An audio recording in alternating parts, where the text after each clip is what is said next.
पूर्णात् पूर्णमुदच्यते पूर्णस्य पूर्णमादाय पूर्णमेवावशिष्यते।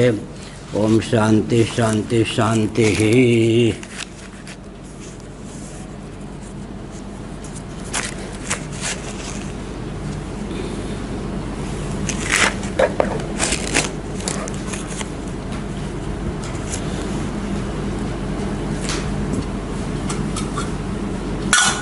नामापि ते च मधुरं मधुरं स्वरूपं कर्मापि ते च मधुरं मधुरा स्मृतिश्च। बुद्धिं प्रबोधय प्रभो मधुबोधशक्तिं विद्यां प्रयच्छ परमां परिभावयामि। नारायणाखिलगुरो भगवन्नमस्ते शिवाय नमः। शिवलिंगाय नमः। तन्मे मनः शिवसंकल्पमस्तु। सर्वे भवन्तु सुखिनः। नारायण नारायण नारायण।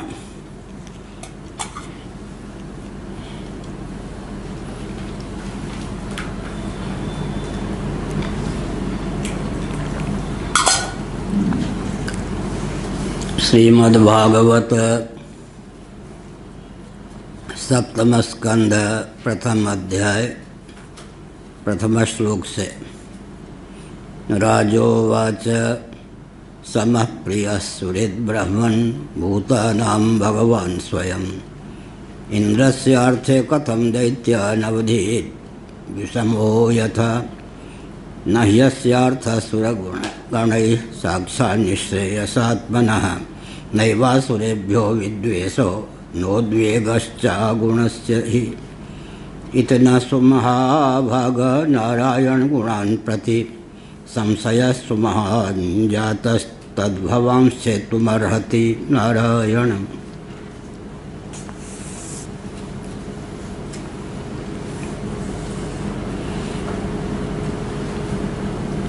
राजा परीक्षित ने सुमहाभाग कहकर भगवान सुखदेव जी को संबोधित किया। तीसरा श्लोक में सुमहाभाग शब्द का प्रयोग है।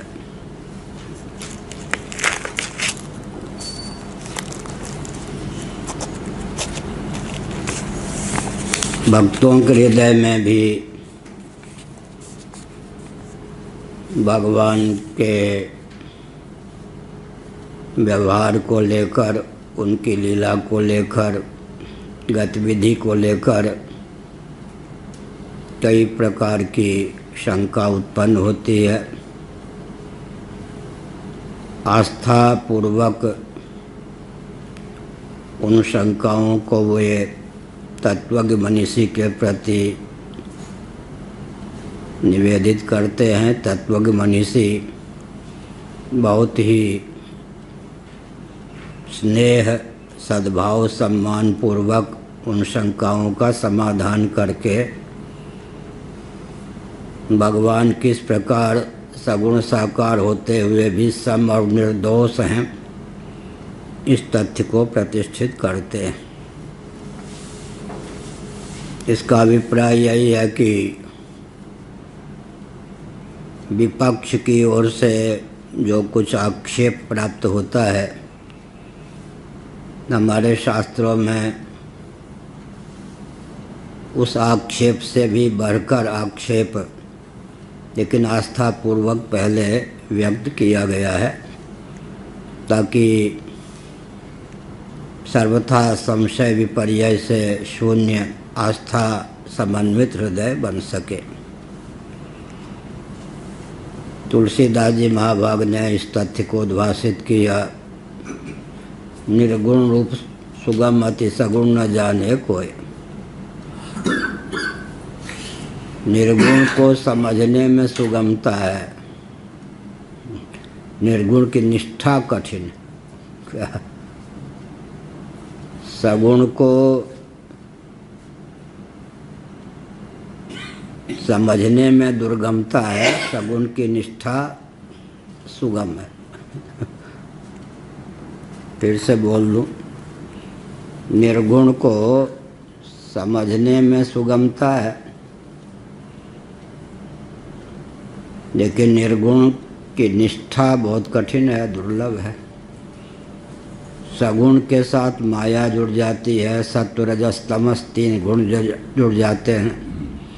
सगुण को समझने में कठिनता है, जटिलता है। बहुत से जटिल घाटियों को पार करके सगुण को समझा जा सकता है, लेकिन सगुण परमात्मा में मन का निवेश सुगम है। एक में निष्ठा दुर्गम है, एक को समझ पाना दुर्गम है।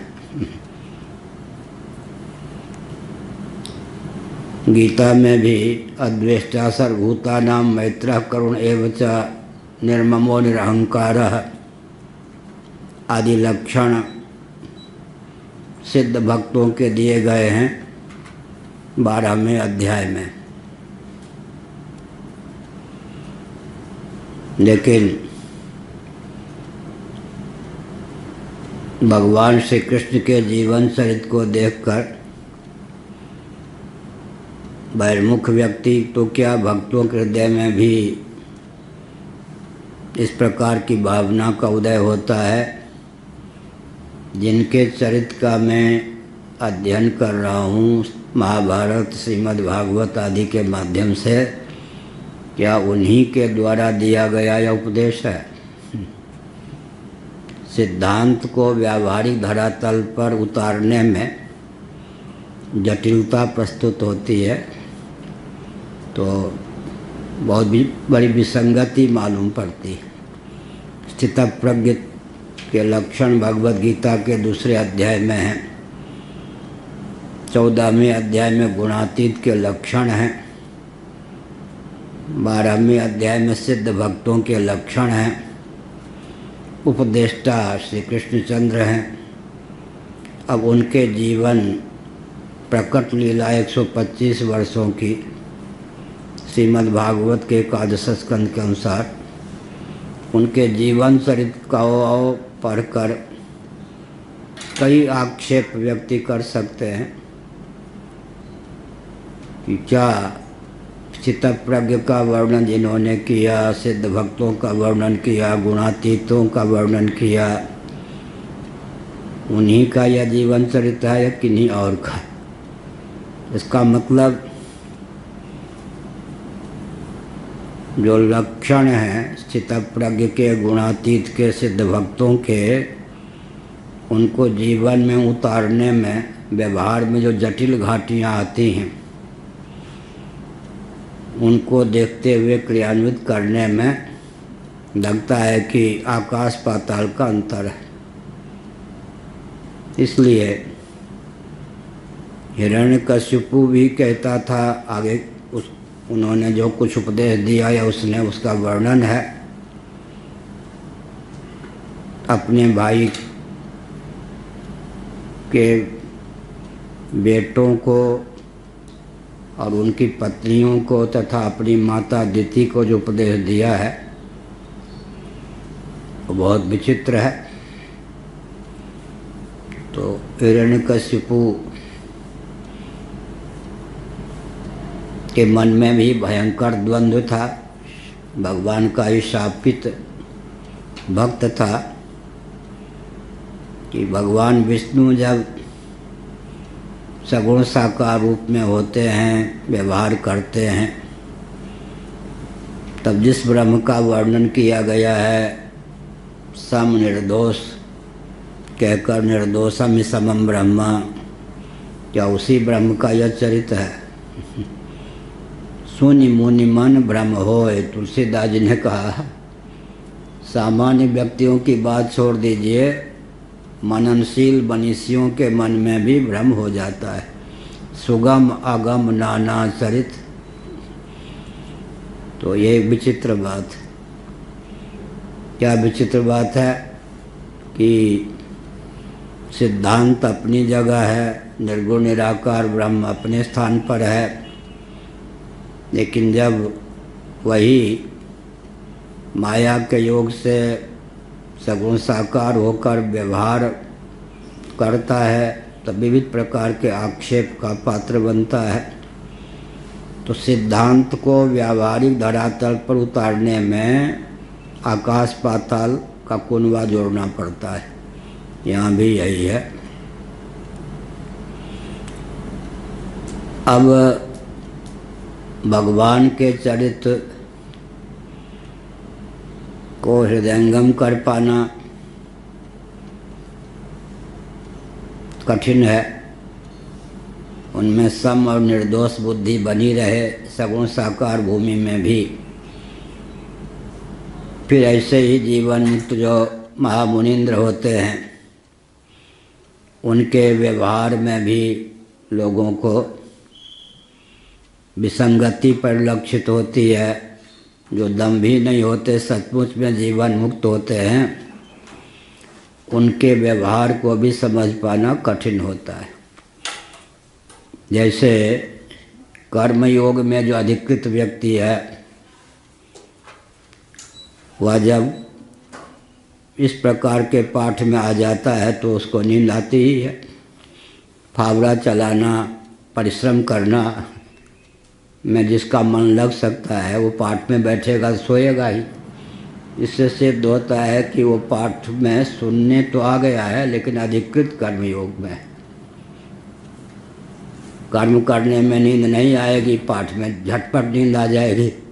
इसका मतलब कर्मयोग की घाटी पार किए बिना उपासना की घाटी में आ गया, या उपासना और कर्मयोग की घाटी पार किए बिना ज्ञान कक्षा में बैठ गया तो लाभ नहीं उठा सकता है।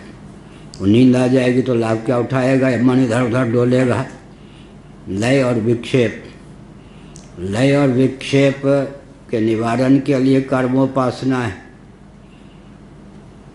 तो लय विक्षेप से अतिक्रांत जिसका जीवन है उसके लिए वेदांत श्रवण है।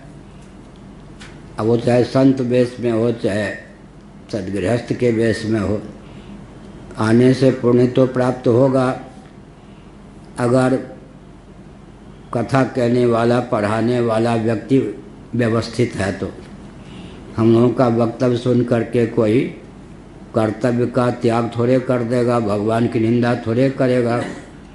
कर्म और उपासना ज्ञान में यथोचित श्रेणी का निरूपण करते हुए भी सामंजस्य हम लोग साधते हैं। तो इसका मतलब कर्मणा जायते भक्ति, भक्तिया ज्ञानम प्रजायते, ज्ञानात् प्रजायते मुक्ति ही। तो यहाँ पर समः प्रिय सुहृद ब्रह्मन् भूतानां भगवान स्वयं इंद्रिया इंद्रस्यार्थे कथम दैत्यान अवधीर विषमो यथा। ये भगवान क्या है? सम हैं, प्रिय हैं, सुहृद हैं। यद्यप सम नहीं राग न रोसु, तुलसीदास जी ने अनुवाद किया। सम हैं, समस्त प्राणियों के प्रिय हैं क्योंकि आत्मस्वरूप ही हैं। प्रियंते मयि जंतवः, भगवान के प्रति तो प्रीति स्वाभाविक ही है, बहुत बढ़िया है। ब्रह्मा जी भी चोरी करते हैं। सामान्य व्यक्ति की तो बात क्या है, भागवत में है या नहीं। भगवान की मृदु लीला उनके ऐश्वर्य की अभिव्यक्ति का बालक बनाने के लिए ब्रह्मा जी ने ग्वाल वालों के सहित बच्चों का अपहरण कर लिया। साल भर तक, मर्त्यलोक की गणना के अनुसार साल भर तक यह कांड चला। लेकिन ब्रह्मा जी की चोरी को भगवान समझ गए कि मेरी भगवत्ता को अभिव्यक्त करने के लिए ब्रह्मा जी ने चोरी की है। बड़े व्यक्ति भी चोरी कर लेते हैं। उनकी चोरी सामान्य थोड़े, अपहरण ही कर लिया। क्या आजकल आतंकवादी किसी के बच्चे गाय आदि का अपहरण करते हैं, वहाँ तो ब्रह्मा जी ग्वाल वालों के सहित बछड़े आदि का अपहरण कर लिया। तो भगवान ने क्या किया, ग्वाल बाल भी बन गए। जैसे वो वैसे, बिल्कुल नहीं लगता कि ये कोई बने हुए ग्वाल बाल है। जितने बछड़े जैसे थे, जितनी गैया मैया जैसी थी, और ग्वाल बालों जो थे उनकी जैसी लकुटिया थी, बसुरिया थी, कमरिया थी, काली कमली, ये सब जो कहते हो वही आकृति, वही प्रकृति, विभाजक रेखा नहीं। लेकिन कुछ विचित्रता जरूर हो गई। वो जो गायें थीं, ग्वाल बाल तो बछड़े उसे चढ़ाते थे, तो गायों को तो नहीं मालूम कि इस समय श्री कृष्ण ही मेरे बछड़े बने हुए हैं। क्या इस समय मेरे बछड़े तो चुरा के ब्रह्मा जी ले गए, इस समय जो बछड़े आए हैं वो मेरे क्या हैं, बछड़े के रूप में श्री कृष्ण ही हैं। तो अपने बछड़ों के प्रति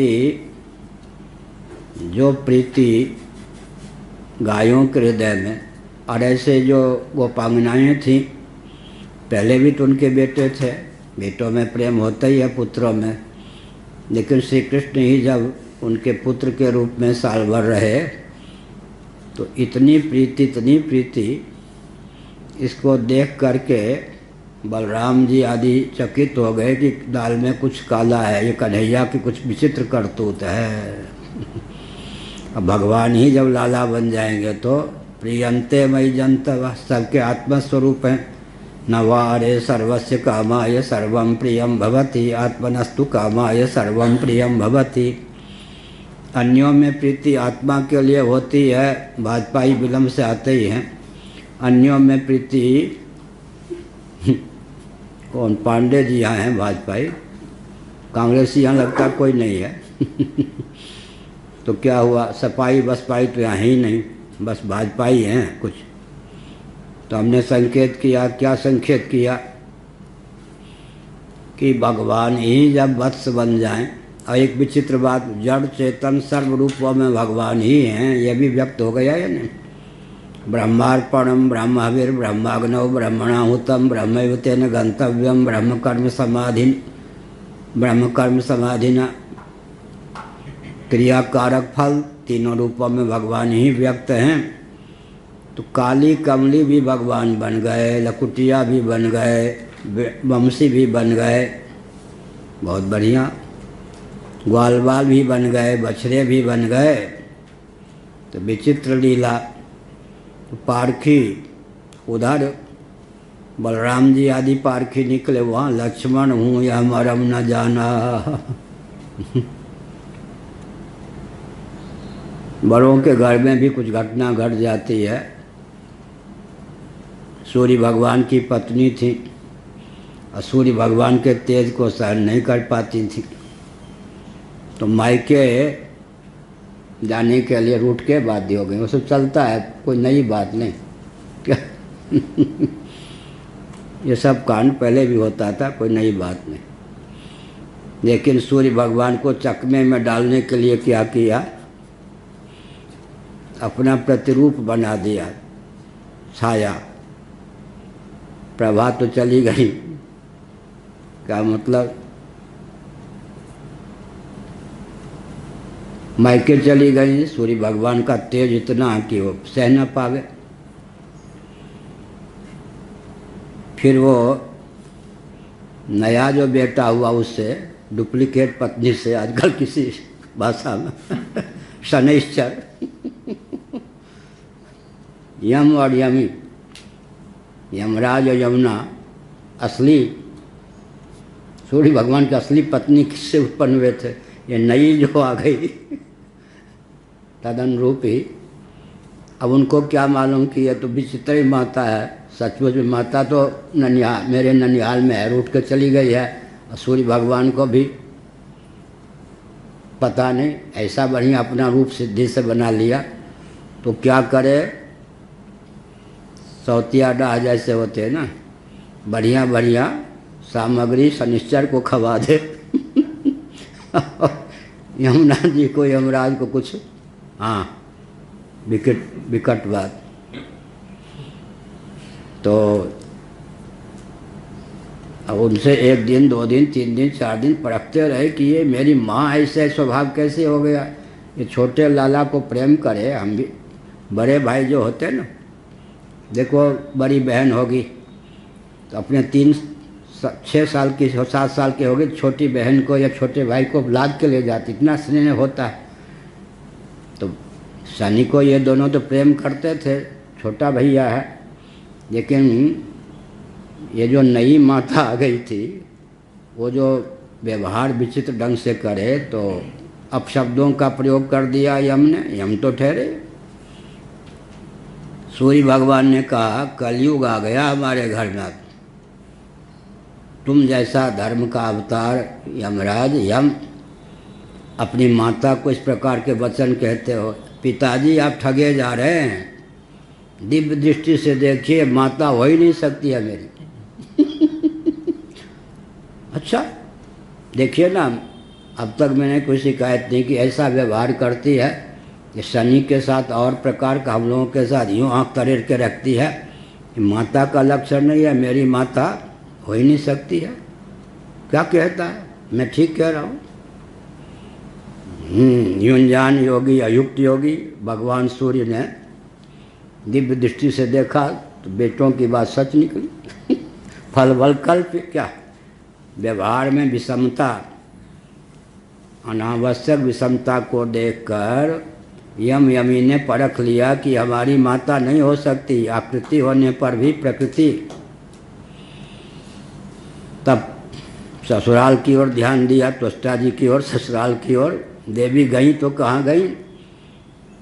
ससुर जी आदि ने स्वीकार किया कि वो तो भाग के इतने साल पहले मेरे पास आ गई, तो भाई बदनामी ना हो। तो अब क्या किया जाए? काशी खंड स्कंद पुराण।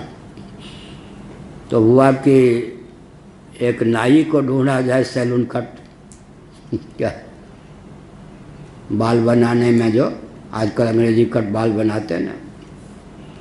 क्या मतलब? मेरी बेटी आपकी पत्नी है, पतिव्रता है, सब कुछ ठीक है, लेकिन आपके तेज को सह नहीं पाती है, इसलिए कुछ बाल जैसे बनाते ना, आपके तेज की छटनी में कुछ कर दूं, उतना तेजस्वी रहने दूं कि मेरी बेटी आपके तेज को सह सके। तो घर में फूट न पड़े, भाई कटनी कर दो थोड़े तेज की। खंडन खंड खाद्य के रचयिता हर्ष मिश्र कन्नौज के राजा के यहाँ पंडित थे, बाद में जन्म से ही संस्कृत बोलते थे। उनकी संस्कृत इतनी विचित्र होती थी, उस समय के अच्छे अच्छे विद्वान नहीं पढ़ पाते थे। तो उनकी माता को कहा कि रात में इसको सत्तू दिया करो, दही दिया करो। रात्रि में जो सत्तू पाता है, दही पाता है, उसकी बुद्धि मंद हो जाती। अब कहते हैं काल क्या करता है, दिन में दही पाओगे तो बुद्धि तीव्र होगी और रात में दही पाओगे तो मंद होगी। मिथिला में तो जवारी में, बड़े भंडारे में रात्रि में ही खूब दही परोसते हैं। अब शास्त्र का ज्ञान नहीं लोगों को रह गया। रात्रि में दही पाने से बुद्धि मंद हो जाती है, रात्रि में सत्तू पाने से बुद्धि मंद हो जाती है। दिन रात्रि का प्रभाव अन्न पे भी पड़ता है, ग्रहण आदि का प्रभाव पड़ता है या नहीं? चंद्र ग्रहण, सूर्य ग्रहण का जल पर प्रभाव पड़ता है। जब तेज पर प्रभाव पड़ गया तो जल और अन्न पर क्यों नहीं प्रभाव पड़ेगा? तो हमने संकेत किया। क्या संकेत किया कि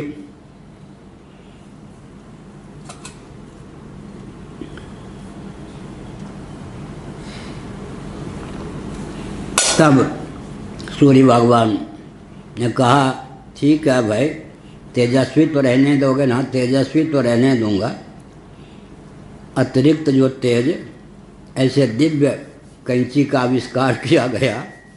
स्कंद पुराण काशी खंड पूज्य गुरुदेव ने ये कथा सुनाई थी चातुर्मास में। तो अतिरिक्त तेज की छटनी कर दी। बेटी से कहा देखो, हाँ इतना तेज में सह लूँगी। तब वो विमाता जो थी, विमाता क्या डुप्लीकेट माता, नकली माता तिरोहित हो गई, असली माता आ गई। शनि भी रह गए। फिर शनि को क्या करते हो, तो छाया से उत्पन्न हो ही गए थे। तो शनि भी रह गए और कौन, यमुना भी रह गई और यमराज भी रह गए। इसका मतलब क्या हुआ? इसका मतलब यही हुआ कि सगुण परमात्मा जब होते हैं उनके व्यवहार को देख करके जटिल घाटी पहेली किस देश, किस काल, किस परिस्थिति में सम और निर्दोष जो अपना स्वरूप है, तदनुकूल जो स्वभाव है, उसको ढालना चाहिए। ये सब कठिन घाटी। इसीलिए तुलसीदास जी ने लिखा, निर्गुण को समझना कठिन, निर्गुण को समझना सुगम, निर्गुण में आस्था कठिन। सगुण में माया जुड़ जाने के कारण सगुण को समझने में कठिनाई। सुनि मुनि मन भ्रम होए, सगुण अगुण नाना चरित, सुनि मुनि मन भ्रम होए। उसमें वक्रता आ जाती है, वक्रता। लेकिन महापुरुष जो होते हैं, भगवान सम और निर्दोष ज्यों के त्यों रहते हैं, फिर भी सगुण साकार श्री रामकृष्ण आदि का, विष्णु आदि का जब रूप धारण करते हैं, तब उनकी चेष्टा लीला, देवताओं पर अनुग्रह, दैत्यों का दमन, इन सब को देख करके लगता है कि ये कौन है, ब्रह्म हो ही नहीं सकते, ये कुछ और हैं। इसीलिए इसी श्रीमद् भागवत के 7वें स्कंध में ही एक विचित्र बात है। निर्गुण परमात्मा बहुत बढ़िया है भाई। ये जो विष्णु नामक परमात्मा है, हम लोगों का तो जानी दुश्मन है, पीछे पड़ा रहता है, हमको खतरा है तो इससे। अब यहाँ आगे क्या होगा, इसमें तो कथा है। अब जो कथा कह रहे उसकी दृष्टि से आगे क्या होगा कहता हूँ। हिरण्यकशिपु ने कहा अपने भाई को मारे जाने पर, छोटे भाई हिरण्याक्ष के मारे जाने पर उनके बेटों को समझाया, अपनी पुत्र वधुओं को, भतीजे की बहुओं को समझाया, अपनी माँ को समझाया।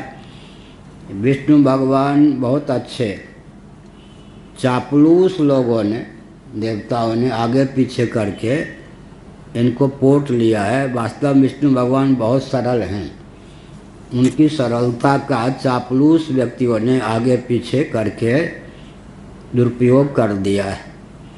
फिर कहा धीरे धीरे विष्णु के स्वभाव में इतना परिवर्तन आ गया है, जो बच्चा होता है ना, जो उसको मिठाई चटा दे, गोद में ले ले, सर पे हाथ रख ले, चूम ले, उसी का हो जाता है।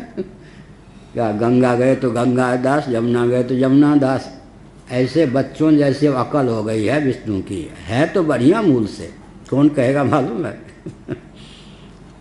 हिरण्यकशिपु अपने भतीजों की को समझाएगा, भतीजों की बहुओं को समझाएगा, अपनी माँ को समझाएगा, अदिति को।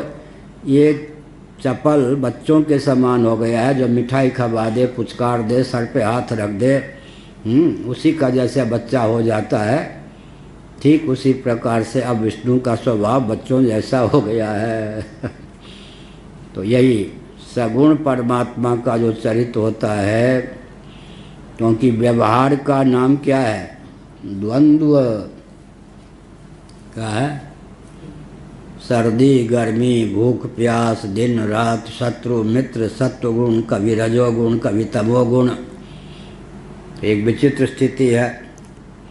तो व्यवहार में विचित्र घाटी आती है। तो दर्शन के सिद्धांत को व्यवहार में उतारते समय जो महापुरुष होते हैं, उनमें भी जो विसंगति दिखाई पड़ती है, उसकी संगति नहीं साधेंगे तो क्या हो जाएगा, मन में विकार आ जाएगा, मन विकृत हो जाएगा, भ्रांति से ग्रस्त हो जाएगा। दंभी की बात यहाँ नहीं चल रही, भगवान विष्णु की बात चल रही है। उनके व्यवहार को लेकर भी उन्हीं के प्रति समर्पित कौन, परीक्षित के हृदय में यह भाव आया। समः प्रिय सुहृद ब्रह्मन् भूतानां भगवान स्वयं, इंद्रस्य अर्थे कथम दैत्यान् अवधीद् विषमो यथा। तो विषम बुद्धि वाले होते हैं, वे जैसे पक्ष ले लेते हैं, अमुक का पक्ष ले लिया, अमुक से लाख डांट रखने लग गए। वैसे ही विष्णु जी ने ये क्या किया कि देवताओं का पक्ष लेकर के और उपद्रव कर दिया, दैत्यों का दमन कर दिया, असुरों का दमन कर दिया, राक्षसों का दमन कर दिया। भगवान तो सम हैं, समस्त प्राणियों के प्रिय हैं, सुहृद हैं। ऐसा होने पर भी साधारण मनुष्य जैसे विषमतापूर्ण व्यवहार करता है, उस प्रकार का व्यवहार भगवान विष्णु ने क्यों किया? इंद्र का पक्ष लेकर अमुक को मार दिया, अमुक का बंटा ढार कर दिया, कुछ समझ में नहीं आता। लेकिन भगवान के प्रति आक्षेप नहीं, इसके पीछे न कोई दिव्य रहस्य होगा। उस दिव्य रहस्य को मैं सुनना चाहता हूँ। मित्र का पक्ष ले ले, शत्रुओं का दमन कर दे, इस प्रकार का व्यवहार तो सामान्य मनुष्यों का होता है। तो इंद्र के लिए दैत्यों का वध क्यों किया? ये प्रश्न कर दिया। समः प्रियः सुहृद, ये सब भगवान के भूता नाम, भगवान स्वयं संपूर्ण भूतों के प्रति सम है, प्राणियों के प्रति प्रिय हैं, सबके सुहृद हैं। ऐसा होने पर भी इंद्रिय से अर्थे कथम दैत्यान अवधीत विषमो यथा, जैसे विषम भावना संपन्न सामान्य व्यक्ति व्यवहार करते हैं, किसी का पक्ष लेकर किसी का दमन कर देते हैं, वैसे भगवान ने क्यों किया? इस बात को लेकर तो मेरे हृदय में विचित्र उधेर बुन है। न ह्यस्यार्थ सुरगणैः साक्षात् निःश्रेयसात्मनः। विचित्र बात, बलराम जी और श्री कृष्ण जी। बलराम जी कौन? शेषनाग के अवतार। और शेषी कौन? भगवान श्री कृष्ण। शेषी विष्णु के अवतार कौन? भगवान श्री कृष्ण।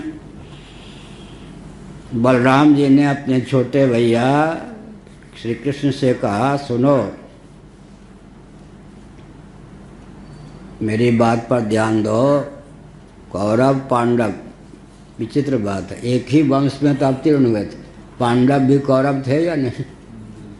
लेकिन पेटेंट हो गया नाम पे, वंश पर कब्जा कर लिया दुर्योधन आदि। कौरव तो दोनों थे, कुरुवंश का हुआ ना, कुरुक्षेत्र, कुरु जी ने बसाया था इसलिए उसका नाम कुरुक्षेत्र।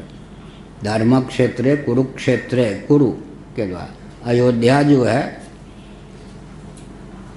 अयोध्या मनु जी ने बसाया, इक्ष्वाकु जी ने अपने पिता के द्वारा प्रतिष्ठित अयोध्या नगरी को राजधानी उद्घोषित की। मानव उद्घोषित विश्व की प्रथम राजधानी का नाम है अयोध्या। वाल्मीकि रामायण, क्या इतना अंश ले लेना भाई। इक्ष्वाकु ने क्या किया? मनुरिक्ष्वाकवे ब्रवीत, मनु के द्वारा प्रतिष्ठित अयोध्या नगरी कितनी प्राचीन होगी। इक्ष्वाकु ने, इक्ष्वाक मनुपुत्र हो गए, प्रथम मानव हुए। विश्व की प्रथम, कौन से विश्व? कौन से? सप्तद्वीपा मेदिनी, 7 द्वीपों वाली पृथ्वी। उस समय 7 द्वीपों वाली पृथ्वी की राजधानी उद्घोषित की। सप्तद्वीपा पृथ्वी की मानव द्वारा उद्घोषित प्रथम राजधानी अयोध्या है, जिसमें कालांतर में भगवान राम का प्राकट्य हुआ। कितनी पीढ़ी बाद। मैंने लिखा था ना अयोध्या पर बहुत कुछ, जब ये सब चल रहा था तब। तो एक संकेत है। इसका अर्थ क्या हुआ? इसका अर्थ यह हुआ कि भगवान क्या करते हैं? ऐसा व्यवहार करते हैं जिससे व्यक्तियों को लगता है ये भी पक्षधर हैं। रावण आदि का संहार कर दिया। प्राकृतिक दृष्टि से तो राम भी दैवी संपद देवताओं की रक्षा के लिए संहारक बन गए, इधर श्री कृष्ण भी संहारक बन गए। इसका उत्तर क्या है? न ह्यस्यार्थासुरगणैः साक्षात् निःश्रेयसात्मनः नैवासुरेभ्यो विद्वेषो नोद्वेगश्च गुणस्य ही। बहुत बढ़िया। भगवान तो संपूर्ण कल्याणक स्वरूप गुणगण निलय हैं, उनको देवताओं से भी कुछ लेना देना नहीं है। न ह्यस्यार्थ सुरगणई है, उनका कोई ऐसा प्रयोजन अटका नहीं है कि देवताओं से कुछ लें, परिपूर्ण है। नोद्वेगश्चा गुणस्य ही, साथ ही साथ वे जब संपूर्ण कल्याण स्वरूप हैं, देवताओं से कुछ नहीं लेना है, वो निर्गुण है। दैत्यों से कुछ वैर विरोध भी नहीं। वो अखबार में छापते हैं ना काहू सो दोस्ती ना काहू सो वैर, भले ही दोस्ती हो वैर हो, एक पहली बना ली ना काहू सो दोस्ती ना काहू सो वैर। तो भगवान को तो ऐसा व्यवहार करना चाहिए, लेकिन वो भी तो बलराम जी ने समझाया क्या, भैया ऐसा है, कौरव भी अपने हैं, पांडव भी अपने हैं, दोनों रिश्तेदार हैं। फिर तुम पांडवों के पीछे लगे रहते हो, समबुद्धि रखो। समत को उपदेश दिया, हाँ समबुद्धि रखो। अब दोनों लड़ें भिड़ें तो दोनों को समझा के लड़ने भिड़ने से बंद कर दो, न माने दोनों को उपेक्षा कर दो। बढ़िया, कौन न्यायाधीश थे? बलराम जी। उन्होंने कहा आप अपना आदर्श प्रस्तुत करो, दोनों में समबुद्धि रखो।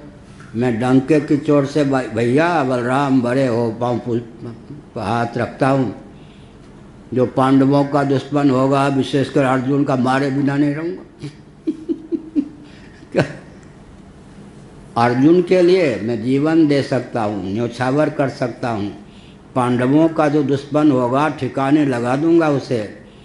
समत्व निर्दोषम समम ब्रह्म, समत्व का प्रमाण पत्र आप लो, ब्रह्म आप सिद्ध हो जाओ, हमको संसारी सिद्ध होने दो। मेरी प्रतिज्ञा है, भक्त का कर्ष करने वाला मेरे द्वारा मारा जाएगा, मैं कचूमर निकाल दूंगा दुर्योधन आदि। क्या दोनों रिश्तेदार सब कुछ। भगवान ने कहा समत्व का प्रमाण पत्र मुझे नहीं चाहिए, मुझे भक्त वत्सलता का प्रमाण पत्र चाहिए। अर्जुन का जो वैरी होगा उसे छोड़ूंगा नहीं।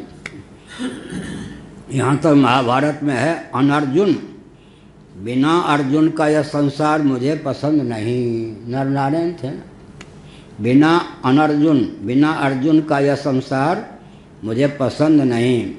अर्जुन का उपलक्षण है पांडवों का जो दुश्मन होगा बिल्कुल ठिकाने लगा दूंगा, मेरा कुछ बाल बाका नहीं होगा। समत्व और निर्दोषत्व जो हमारा है वो जो के त्यों रहेगा। समता निर्दोषता का प्रमाण पत्र आप अपने पास रखो।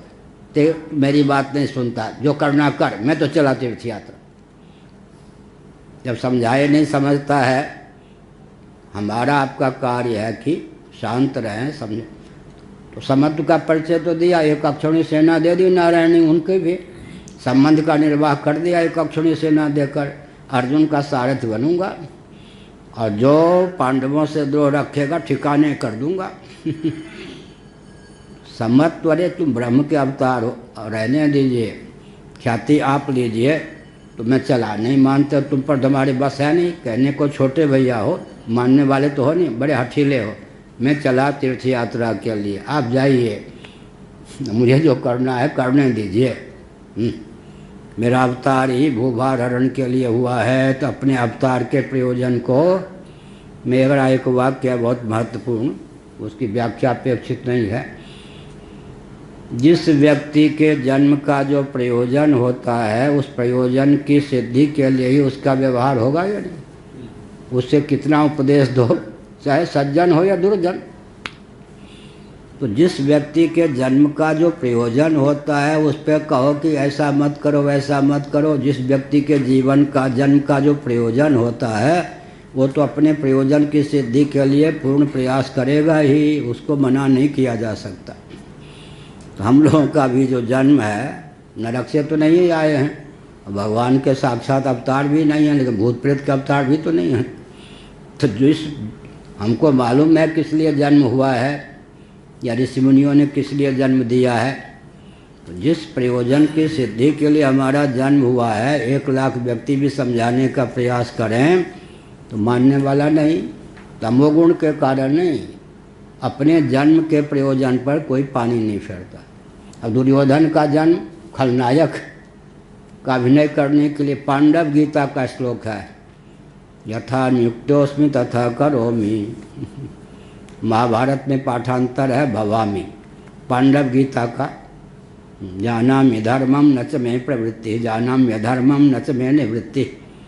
दुर्योधन का कहना है ऐसा नहीं कि मेरी विपरीत बुद्धि हो, धर्म को अधर्म, अधर्म को धर्म समझता, ऐसा नहीं। धर्म को धर्म ही समझता हूँ, अधर्म को अधर्म ही समझता हूँ, विपर्य विपरीत बुद्धि नहीं है। लेकिन मुझमें वो क्षमता नहीं है कि धर्म के मार्ग पर चल सकूं, अधर्म से अपने को विरत कर सकूं।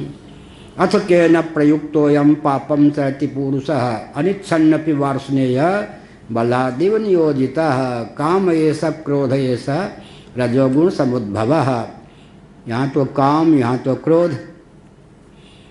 तो दुर्योधन का कहना यह था गुप्त रीति से, ब्रह्मा जी ने कलयुग को आदेश दिया खलनायक का अभिनय कर, तो जब तक दुर्योधन के शरीर में हूँ मैं तो कलयुग का अवतार हूँ।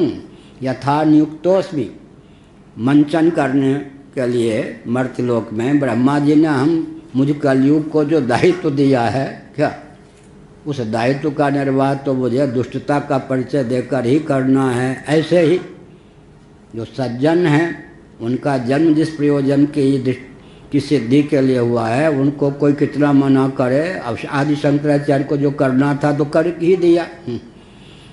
एक सन्यासी ने कहा, उस समय भी ऐसा था, एक सन्यासी के पास शंकराचार्य गए। सन्यासी बहुत प्रतिष्ठित अंतर्मुख थे। सन्यास लेकर इस पचड़े में क्यों पड़ते हो, इसलिए सन्यास लिया जाता है क्या? आदि शंकराचार्य को मुस्कुरा के सुन लिया, ठीक है। अब बड़े दंडी स्वामी रहे होंगे सन्यासी, सन्यासी को इस पचड़े में नहीं पड़ना चाहिए। क्या भगवान शंकराचार्य ने कुछ जवाब नहीं दिया, हाथ जोड़ा, सब कुछ, लेकिन करना जो था वही किया। इसका मतलब क्या है? भगवान का जो अवतार होता है वो अपने प्रयोजन की सिद्धि किए बिना रह सकते हैं क्या? नहीं रह सकते। और एक विचित्र बात भी है, ये सब मनोविज्ञान और गंभीर रहस्य है। समर्थ होने पर भी हर कार्य में सफल हो जाए संभव नहीं। क्या ब्रह्मा जी भी समर्थ हैं, विष्णु जी समर्थ हैं, शिव जी समर्थ हैं। तारकासुर का वध करने में इन तीनों में कौन समर्थ? कार्तिकेय जी या कौन? इसका मतलब क्या है? तीनों समर्थ, लेकिन जिस कार्य में लीला पूर्वक जो निमित्त हैं, समर्थ होने पर भी उस कार्य की सिद्धि उन्हीं के द्वारा होगी। भगवान विष्णु के द्वारा जो कार्य होना चाहिए वो शेष दो देवों के द्वारा नहीं, और जो शिव के द्वारा कार्य होना चाहिए वो शेष दोनों के द्वारा नहीं। जो ब्रह्मा जी के द्वारा कार्य होना चाहिए वो शेष दो देवों के द्वारा नहीं, और जो शिव जी के पुत्र के द्वारा होना चाहिए, स्कंद स्वामी, मुर्गन स्वामी, दक्षिण में कहते मुर्गन स्वामी मयूर वाहन है, जो कार्तिकेय के द्वारा काम होना है। इसका मतलब भगवान समर्थ हैं। समर्थ होने पर भी जिस कार्य की सिद्धि में जो निमित्त है उसी को भगवान आगे करते हैं। तब तक काल की प्रतीक्षा भगवान भी करते हैं। क्या तारकासुर का वध करना है तो जिसके द्वारा होना है वहाँ तीन क्या करेंगे? उसके लिए वानक बनाएंगे। तारकासुर को मारने के लिए कौन उत्पन्न होगा? स्कंद स्वामी या कौन उत्पन्न होंगे? लेकिन समर्थ होने पर भी जो सूझबूझ संपन्न होते हैं हर कार्य में हाथ नहीं डालते। महाभारत की एक आख्यायिका है, एक दिन बताया होगा, बहुत दिन पहले, कि महाभारत के परीक्षित की बात। कल्प भेद से परीक्षित अलग अलग। भागवत के परीक्षित ने भागवत कथा सुनी ना, महाभारत के परीक्षित ने कथा थोड़े सुनी। कल्प भेद से भगवान के चरित्र में भी भेद होते हैं तो महापुरुषों के चरित्र में भी भेद होते हैं।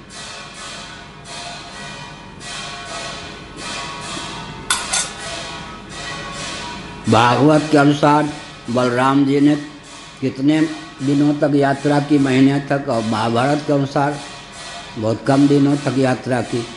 तो बलराम जी भी कल्प भेद से भिन्न भिन्न। तो भागवत आदि जो लिखे गए हैं, कल्प भेद हरिचरित सुहाए।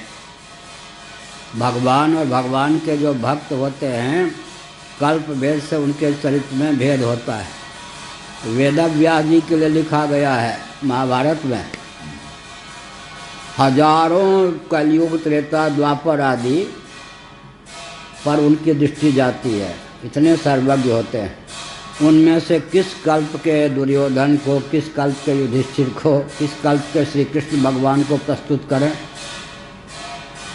तो उन्हीं के द्वारा विरचित 18 पुराण और महाभारत में भी चरित्र में कहीं कहीं भेद हो जाता है। सूझहि रामचरित तुलसीदास ने भी लिखा, कल्प भेद हरिचरित सुहाए, गुरु पद नख मणि ज्योति सुमिरत दिव्य दृष्टि होती, गुप्त प्रकट जही जो जही खानिक। तो तुलसीदास जी ये सब सिद्ध महापुरुष सैकड़ों कलयुग, द्वापर, त्रेता, कृतयुग के ये सब कारक कोटि का साक्षात भगवान उनके सामने प्रस्तुत होते हैं। उनमें से क्या होता है, किस कल्प के अर्जुन को रखें, किस कल्प के परीक्षित को रखें, किस कल्प के भगवान श्री कृष्ण को रखें, ये सब वो विचार करके फिर पुराण आदि की रचना करते हैं। तो यहाँ पर क्या हुआ, भगवान सम होने पर भी, बलराम जी के समझाने पर भी नहीं माना। कहा कि आप जो है समत्व का प्रमाण पत्र लीजिए। तो क्या हो गया, रूठ के भाग गए बलराम जी, न इधर न उधर। और भगवान श्री कृष्ण ने कहा मुझे कोई संकोच नहीं है, एक अक्षौणी सेना दे दी दुर्योधन को, अब मैं तो अर्जुन का सारथी बनूंगा। तब पक्ष हुआ या नहीं। यद्यप सब नहीं राग न रोसू, ऐसा होने पर भी व्यवहार में जब भगवान किसी का पक्ष लेते हैं, किसी को मार देते हैं, किसी की रक्षा करते हैं, तब क्या होता है, मुनि मन भ्रम होए। इसीलिए पूछ दिया, न यस्यार्थ सुरगण साक्षात् निश्चयसात्मनः नैवासुरेभ्यो विद्वेषो नोद्वेगश्च गुणस्य ही। साक्षात निश्रेयसात्मनः, भगवान साक्षात मोक्ष स्वरूप है, कल्याण स्वरूप हैं। न उनका कोई प्रयोजन दैत्यों से सिद्ध होना है, न उनका कोई प्रयोजन देवताओं से सिद्ध होना है। निर्गुण है, अपने स्वरूप में स्थित हैं, परिपूर्ण हैं, आत्म काम से का स्पृहा। तथापि जब वे अवतार लेते हैं तब क्या करते हैं, सम विषम व्यवहार उनके द्वारा भी होता है। उसके पीछे रहस्य क्या है, व्यवहार पर आक्षेप नहीं है, रहस्य जानने की भावना। व्यवहार पर लगता है कि आक्षेप है, आक्षेप नहीं है। सम विषम व्यवहार जो भगवान में होता है, पक्ष विपक्ष का ग्रहण भी भगवान करते हैं, उसके पीछे रहस्य क्या है, यह जानने की भावना है। इति नास्तु महाभाग नारायण गुणान् प्रति संशयस्तु महान् जातस्तद्भवान् छेतुमर्हति। बहुत बढ़िया, सौभाग्य संपन्न, बहुत सुमहाभाग, महाभाग ही नहीं सुमहाभाग आप हैं, सुमहाभाग। आइए महाभाग, यहाँ सुमहाभाग, क्या कहना, सौभाग्य की पराकाष्ठा आपकी है। वहाँ कौन कौन श्रोता थे, पिता आदि सब श्रोता थे। भगवान जब सुखदेव जी बोल रहे थे तब श्रोता सब थे। हमारे चित्त में भगवान के समत्वादी गुणगणों को लेकर विचित्र संदेह प्राप्त है। आप कृपा करके उन संदेहों का, उस प्रकार के संदेह का निवारण कीजिए। श्री शुकवाच, सुखदेव जी ने कहा, वहाँ राजोवाच, यहाँ श्री शुकवाच। राजा के पहले श्री शब्द का प्रयोग नहीं है, सुखदेव जी के पहले श्री शब्द का प्रयोग है। महाभारत की शैली भागवत की शैली में कुछ अंतर है। महाभारत में, महाभारत का एक अंश है भगवद गीता। श्री भगवान उवाच, श्री संजय उवाच, श्री धृतराष्ट्र उवाच, श्री अर्जुन उवाच, ऐसा नहीं, श्री अर्जुन संधि हो जाएंगे, ऐसा नहीं। अर्जुन के नाम के पहले, संजय के नाम के पहले, धृतराष्ट्र के नाम के पहले श्री नहीं। महाभारत की शैली है कि श्री संपन्न तो एकमात्र भगवान ही हैं, अन्यत्र जो श्री है वो भगवान के अनुग्रह से। और भागवत में एक विचित्र बात है। क्या बात है? नारद जी के पहले भागवत में श्री नारद उवाच, जब वे मैं शूद्र था तब ये किया वो किया, माता गुजर गई, किस प्रकार से काम करता था, उस समय श्री हटा दिया, नारद उवाच। कभी एक ही पात्र के प्रति श्री जोड़ देते हैं वेदव्यास जी, कभी हटा भी लेते कभी श्री जोड़ देते, कभी हटा लेते। महाभारत की शैली है, क्या शैली है? भगवान ही श्री संपन्न है, अन्यों में श्री जो है कादाचित की है, कादाचित के, कभी है कभी नहीं। तो जब अपने पूर्व जन्म के जन्म कर्म का वर्णन करने लगे मानो प्राकृत भावापन्न होकर नारद जी, तब श्री हटा दिया, नारद उवाच। और जब भगवान के गुणगण का वर्णन करने लगे तो श्री नारद उवाच।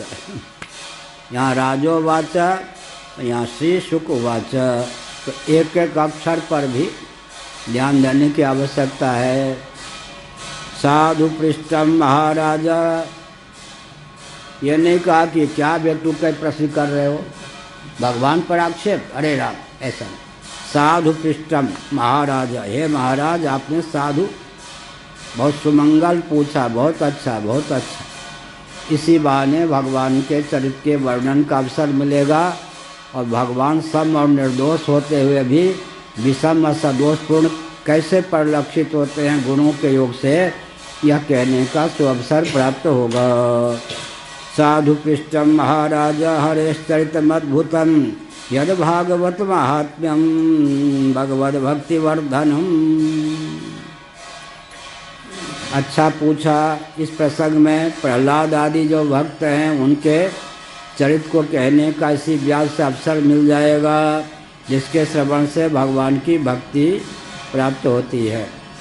नारायण अखिल गुरो भगवन् नमस्ते, शिवाय नमः शिवलिंगाय नमः, तन्मे मनः शिव संकल्पमस्तु। श्री राम जय राम जय जय राम। धर्म की अधर्म का, प्राणियों में विश्व का, गौ माता की, गो हत्या, भारत, सर्वभूत हृदय धर्म सम्राट श्री स्वामी करपात्री जी महाराज की, श्री जगन्नाथ महाप्रभु की, श्री बलभद्र महाप्रभु की, भगवती सुभद्रा देवी की। हर हर महादेव।